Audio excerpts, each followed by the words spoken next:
तुमसे लिख नहीं सकते ब्लडी टपर इडियट।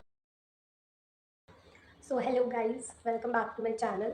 जैसे कि NEET results are finally out, so मैं ये वीडियो नीट के रिज़ल्ट के 1 या 2 दिन बाद बना रही हूँ, बिकॉज यू नो उस फेज़ को याद करना, उस चीज़ को बार बार एक्सपीरियंस करना is worst thing you could ever have in your life. So finally results out है एंड जो रैंक और मेरे मार्क्स हैं वो काफ़ी, रैंक अनएक्सपेक्टेड है, मार्क्स तो आपको पता लग ही जाता है आपके कितने आएंगे।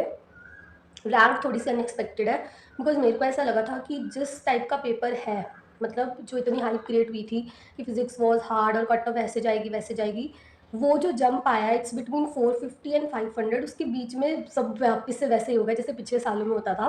देर is no change in ranks, like rank बहुत ज़्यादा पीछे गई है एग्जैक्टली। अगर 500 तक you are scoring 50,000, I guess, मुझे ध्यान नहीं है, बट तो वो पीछे आके आपकी रैंक बहुत ज़्यादा बढ़ती जा रही है। सो ठीक है, उस अकॉर्डिंग देखते हैं क्या मिलेगा रैंक के अकॉर्डिंग।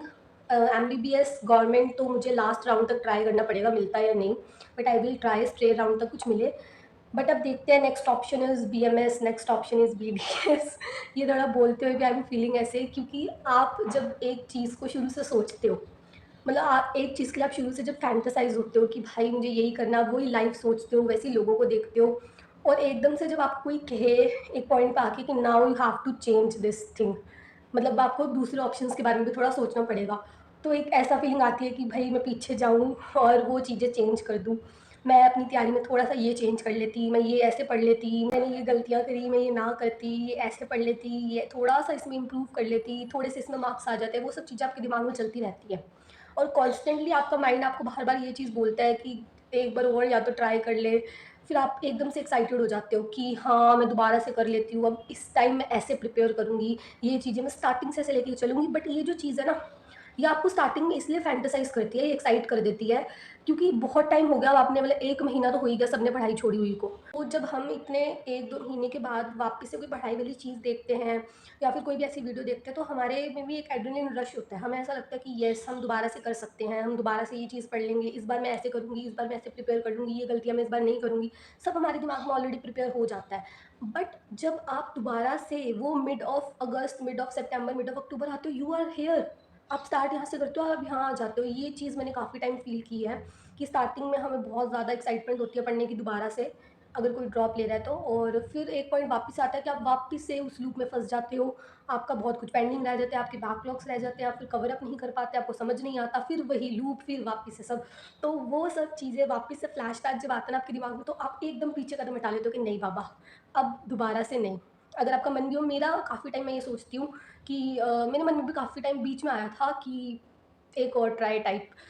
फिर मुझे जब चीज़ें मेरे दिमाग में आई, वो सब चीज़ें मुझे पुरानी याद आई कि नहीं, फिर से वही होगा, फिर से वही सब होगा। तो I am not this much confident अपने ऊपर ही, शायद कह सकते हैं, कि मैं दोबारा से वो सब ज़ोन में जा पाऊँ। मेरी प्रिपरेशन में एक ही सब्जेक्ट ऐसा था, मतलब केमिस्ट्री भी थोड़ा था, बट एट लास्ट आके मैंने उसको भी इम्प्रूव कर लिया था। इट वाज़ फिज़िक्स, और मैंने इस टाइम फिज़िक्स लास्ट में इतनी इम्प्रूव कर ली थी कि आई वाज़ डैम श्योर कि 120, सो मतलब खुद से आपने सोचा कि 120 100 कहीं नहीं गए, but then the exam was blast.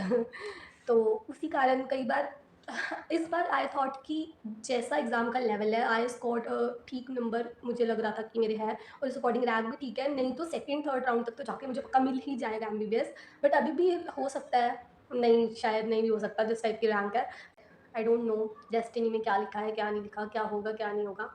But खुद से आपको डिसअपॉइंटमेंट हमेशा रहेगा ही इस बात का कि थोड़ा सा इम्प्रूव कर लेते, पीछे जाके ये कर लेते, वो कर लेते। बट उस चीज़ से मूव ऑन करके आपको एक आगे भी बहुत अभी पड़ी है टाइम, आगे भी बहुत बड़ा, अगर आप कोई भी मेडिकल की डिग्री चूज़ कर रहे हो तो आगे it's a long journey and you have to fight a lot, उसमें भी you have to fight many battles alone. तो उस चीज़ के लिए भी you have to be prepared. So I have decided to quit this NEET preparation and move forward in life. This is also a phase of my life. I actually quit this phase of preparation. अब I have to move on from this finally. मैंने अपने मन को बहुत मुश्किल से बनाया है कि मुझे अब इस चीज़ से मूव ऑन करना पड़ेगा, बिकॉज फिर मेरे मन में ये चीज़ आई कि बाकी चीज़ें are not less, MBBS is not the last option I feel, उसके ऊपर या उसके बाद भी बहुत कुछ है and I should try this in my life now. और मुझे ये थोड़ा इधर से अपने दिल को हटा के कि नॉट ओनली एमबीबीएस, बाकी ऑप्शंस भी हैं, सो आई जस्ट डिसाइडेड कि मुझे बाकी ऑप्शंस एक्सप्लोर करने चाहिए। अभी तक मैंने कुछ सोचा नहीं है, क्योंकि अभी वो वाली चीज़ आँखों के सामने है और सब वही वाला ट्रॉमा है कि क्या करें, क्या नहीं। बिकॉज़ अभी भी मन तो, यार जो बच्चा शुरू से इस चीज़ को सोच के प्रिपेयर करता है ना कि you are getting into MBBS, you are doing MBBS, और आप सब वही देखते हो शुरू से 2-3 साल से, तो ये बहुत डिफ़िकल्ट हो जाता है एक दूसरी फ़ील्ड के बारे में सोचना। दूसरी फ़ील्ड तो नहीं है, it's also medical field, Ayurveda is a medical field, dentist is a medical field. अभी तक तो मैंने इधर ही सोचा, उसके नीचे मैं नहीं गई हूँ, इतना तो आई हैव स्कोर्ड कि I can get into government BMS college और बीडीएस कॉलेज। सो थोड़ा रहता है डिफ़िकल्ट, बट आई होप जिनका भी रिज़ल्ट अच्छा आया उन सबको कांग्रेट्स। एंड आप सब भी सजेस्ट करना कि आप सब क्या करने का सोच रहे हैं, and those who are selected वो भी बताएँ। और बाकी जो दूसरे ऑप्शंस हैं, एक्चुअली आई एम कन्फ्यूज़ कि बीएमएस, बीडीएस, मतलब काफ़ी कन्फ्यूज़न चल रहा है, अभी कुछ भी नहीं पता। इवन आई कैन, मुझे अभी भी ऐसा लग रहा है कि मैं अपने पेरेंट्स को ये करेज दिखाऊँ बोलने का कि पापा प्लीज़ एमबीबीएस करवा दो, कुछ ना कुछ करवा के, आई फील दिस, बट देखते हैं अभी क्या होता है। सो मैं सारे जिनका भी थोड़े से मार्क्स से रह गया या रैंक थोड़ी सी पीछे आ गई, I request all the NEET aspirants कि डीमोटिवेट होने से कुछ नहीं होगा, या मैं भी हूँ, मैं भी हो रही हूँ, बट अब I have decided to move on कि ठीक है, जो भी हुआ, जो होता है कई बार अच्छे के लिए होता है, क्या पता मेरी किस्मत में या डेस्टिनी में कोई और फील्ड लिखी हो अच्छा, मैं उसमें अच्छा कर जाऊँ, तो ये चीज़ आपको ही अपने आप को समझानी पड़ेगी, कोई और नहीं आएगा। और आपको हर चीज़ ध्यान रखनी पड़ेगी, अगर आप ड्रॉप लेने का भी सोच रहे हो तो भी आपको वो सारे लूप होल्स ध्यान रखने पड़ेंगे कि क्या क्या आ सकता है जर्नी में। स्टार्टिंग में सबको एक्साइटमेंट होती है, बट एक मिड पॉइंट पे आके आप फिर वही जोन में हो जाते हो, फिर साल खत्म और पेपर आ जाता है, और फिर आपको पता लगता है कि भाई ये क्या हो गया, वापस से मैं तो उसी जोन में हूँ। और अगर आप मूव ऑन करने की सोचो तो भी आप अपने लिए एक ऐसी डिग्री चुनो जिसमें आप इंटरेस्टेड हो, जिसमें आपको लग रहा है कि you can do well.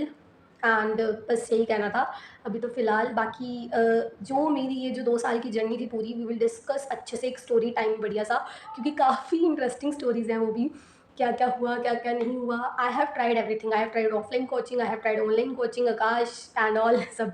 So we will discuss that. ये वीडियो थोड़ी-सी छोटी है बिकॉज़ थोड़ा-सा टाइम लगेगा रिज़ल्ट से मूव ऑन करने में। एंड आप सब भी ज़रूर मुझे थोड़े सजेशंस देना about BMS, if anybody is doing, और बीडीएस इफ़ एनीबॉडी कर रहा है या करने की सोच रहा है, तो प्लीज़ मुझे कमेंट्स में ज़रूर बताएँ कि विच विल बी बेटर।